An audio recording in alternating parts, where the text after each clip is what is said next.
মানে পাৱাৰফুল মানুহ হটাবতো কোনো বিচৰা নাই কাম কৰি থকাটোৱে বিচাৰিছিলে কিন্তু কামটো ভালদৰে কৰা নাই কাৰণে এতিয়া ৰাইজে আজি অতিষ্ঠ হৈছে আৰু দলে বলে আজি UPPLত যোগদান কৰিছে পৰিৱৰ্তনৰ কাৰণে চবে শ্লোগান দিছে গতিকে আজি তেখেতে নিজকে ভাবি লৈছে যে ইয়াত মোৰ খিপাটো বহুত তললৈকে আছে কিন্তু তেখেতৰ খিপাটো ইমান তললৈকে নাই আৰু সেইটো থাকিলেহেঁতেন যদি 17 বছৰ ৰাইজৰ ৱেলফেয়াৰৰ কাৰণে কাম কৰিলেহেঁতেন চিষ্টেমটো ঠিকমতে লৈ গ'লহেঁতেন ইয়াত যদি চবেই জাতি জনগোষ্ঠীয়ে আজি এই চিষ্টেমক যদি আঁকোৱালি ল'লেহেঁতেন ইয়াত লৈ পেলাই আশ্বস্ত হ'ব পাৰিলেহেঁতেন তেতিয়া তেখেতে কি 15 বছৰ আৰু 25 বছৰ চলাব পাৰিলেহেঁতেন আৰু কোনো UPPLত যোগদান নকৰিলেহেঁতেন কিন্তু আজি যেনেকৈ দলে বলে UPPLত যোগদান কৰিছে এইটোৱে প্ৰমাণ কৰিছে যে পৰিৱৰ্তন বিচাৰিছে আৰু গণতন্ত্ৰত সদায় এটা চৰকাৰে যদি বহুত দিন থাকে সি যদি ৰাইজৰ কাম নকৰে তেনেহ'লে ইয়াৰ পৰিৱৰ্তন হ'ব লাগে আৰু আজি যিবিলাক মানে কৰাপশ্যন হৈছে চিষ্টেমবিলাক ঠিকমতে চলা নাই ৰাইজে মানে আশ্বস্ত হ'ব পৰা নাই এইখন যে আমাৰ চিষ্টেম আছে এই চিষ্টেমটো আমাৰ কাৰণে কিবা কৰি আছে তেনেকৈ আশ্বস্ত হ'ব পৰা নাই আৰু সেইকাৰণে কোনোবা এজনে নিজকে ক্লেইম কৰি পেলাই যদি কৈছে দম্বলি মাৰি যদি কৈছে মই এইটো কৰিম সেইটো কৰিম এইটো সাংঘাতিক এটা ভুল হ'ব এইটো যাতে নকৰে ইয়াৰ গণতন্ত্ৰত পৰিৱৰ্তনটো সদায় আহিবই এই পৰিৱৰ্তনটো আমি একচেপ্ট কৰিব লাগিব দাদা আপুনি হাগ্ৰামা মহিলাৰ সমষ্টিত আপুনি নিৰ্বাচন খেলাৰ কথা ওলাই আছে কিন্তু তেওঁ আহ্বান জনাইছে আপুনি খেলিবলৈ আহক তেওঁৰ সুবিধা হ'ব কি ক'ব নাই তেওঁ আহ্বান জনালে মই নাযাওঁ তেওঁতো ইমান ডাঙৰ মানুহ তেওঁতো মই বিৰাট ভয় কৰোঁ কিন্তু ৰাইজে যদি আহ্বান কৰে মই যাম সেইটোকে কৈছোঁ মই তেওঁ আহ্বান কৰিলে মই কিয় যাম তেখেতৰ লগতো চেলেঞ্জ কৰিব নোৱাৰে ইমান পাৱাৰফুল মানুহ এজন হয় 17 বছৰ চৰকাৰ চলালে ইমান টকা পইচা আছে বাহুবল আছে মানে বহুত পুহি থোৱা মানুহ আছে গতিকে তেখেতৰ লগত দেখি শুনি কোনে মানে ফেচ কৰিব যাব মই কৈছোঁ কি ৰাইজে যদি বিচাৰে আজি পাৰ্টিত আহিছে যেতিয়া নিৰ্বাচন খেলিব লাগিব গতিকে ৰাইজে ক'ত মোক নিৰ্বাচন খেলিব দিয়ে ৰাইজৰ ওপৰত নিৰ্ভৰ কৰিব তেতিয়া আজি যদি দেৱৰগাঁৱত কয় দেৱৰগাঁৱত খেলিম বুলি কৈছোঁ কিন্তু মই হাগ্ৰামা ডাঙৰীয়াক চেলেঞ্জ কৰি বা তেখেতক কিবা কৰিতো যাব বিচৰা নাই মই ৰাইজে বিচৰাৰ কাৰণে খেলিম বুলি কৈছোঁ হাগ্ৰামা মহিলাৰে ধনবল আৰু বাহুবল প্ৰয়োগ কৰাৰ বিপৰীতে আপোনালোকে কি বল প্ৰয়োগ কৰিব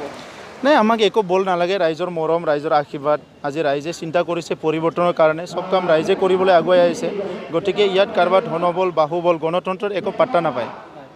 দাদা বিজেপিৰ লগত এলায়েন্স যি আছে বিধানসভা ইলেকশ্যনত আছে ৰাজ্যসভাত হ'ল MP ইলেকশ্যন হ'ল কিন্তু BTC নিৰ্বাচনত নহ'ল ই কিহৰ ইংগিত বুজাইছে নাই সেইটো তেখেতসকলে জানিব তেখেত বিজেপিৰ ইণ্টাৰনেল আৰু তেখেতসকলৰ মানে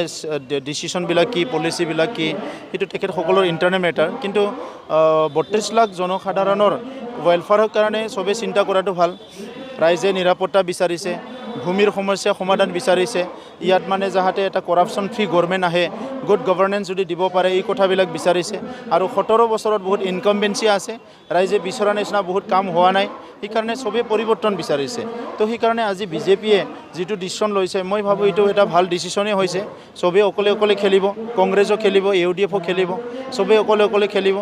তাৰপিছত কাৰ পালে কিমান মেণ্ডেট যায় সেইটো গম পোৱা যাব নিৰ্বাচনৰ পিছত আপোনালোকে বিজয়ী হ'লে বিজেপিৰ লগত এলায়েন্স থাকে কৰিব নিৰ্বাচনৰ পিছত কি হ'ব এইটো আজিয়ে ক'ব বিচৰা নাই নিৰ্বাচনটো হওক আগতে মই এইটোকে আশা কৰিছোঁ যে ফ্ৰী এণ্ড ফেয়াৰ ইলেকশ্যন হওক যাতে কাৰো কোনো ক্ষতি নহয় কোনো ভাইলেঞ্চ নহয় এইটোৱে মস্ত ডাঙৰ কথা আমাৰ কাৰণে কিন্তু নিৰ্বাচন হ'লে BTAD এৰিয়াত বহুত হিংসা হয় দুদিন আগত আমাৰ অফিচ জ্বলাই দিছে চিৰাং জিলাত তো সেইকাৰণে প্ৰশাসনক মই আহ্বান কৰিছোঁ যাতে ইয়াত কটকটীয়া নিৰাপত্তা প্ৰদান কৰে ৰাইজে ফ্ৰী এণ্ড ফেয়াৰ মানে ভোট দান কৰিব পাৰে এই কথাবিলাক যদি চৰকাৰে সুনিশ্চিত কৰে তেতিয়া ৰাইজে নিজৰ মেণ্ডেটটো দিব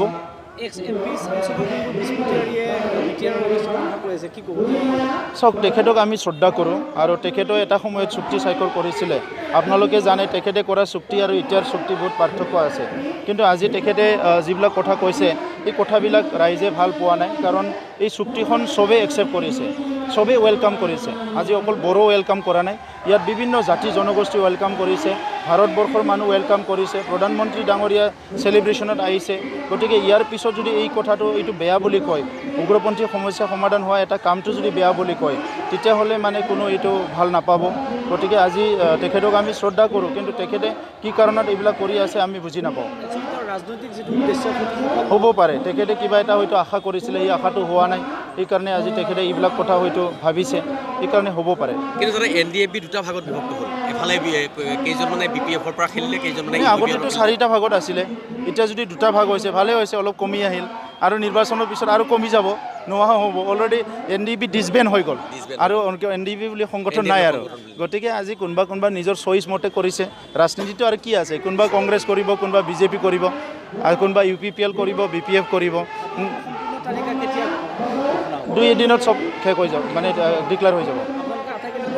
প্ৰতিনিধিত্ব কৰিছে। নাই এতিয়ালৈকে যিটো প্ৰিপাৰেশ্যন আমাৰ আছিলে আমি আটাইকেইটাত নিদিওঁ বুলি ভাবিছিলে কিন্তু যোৱা 10 দিনৰ পৰা স্বতঃস্ফূৰ্ত ৰাইজ ওলাই আহিছে আমাৰ যি সমষ্টিবিলাকত আমি নিদিম বুলি